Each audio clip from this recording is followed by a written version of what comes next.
UEMA, Zaldibin, iten aigen euskara eta kulturartekotasuna proiektun eta euskara biziberritzeko aleginetan, guretzat aspalditik ezinbesteko bidelaguna da, eta esango nuke itsasargire bai, launtzen digulako fokoa edo begirada nun jarri zehazten.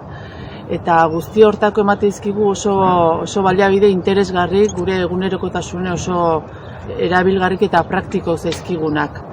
Aldi beren, gurea da oso bertako proiektu bat, gure herrikoa, Zaldibikoa, gure eskola komunitatekoa, eta UEMak ematen digu beste perspektiba bat, launtzegu kokatzen gure ekimena eremu zabalago baten, Euskal Herri Euskaldun baten, eta hori uste importantea dela. Eta esango nuke aldi beren baita ere, UEMak zaindu egiten gaitula eta gure lan hontan ahaldundu egiten gaitula.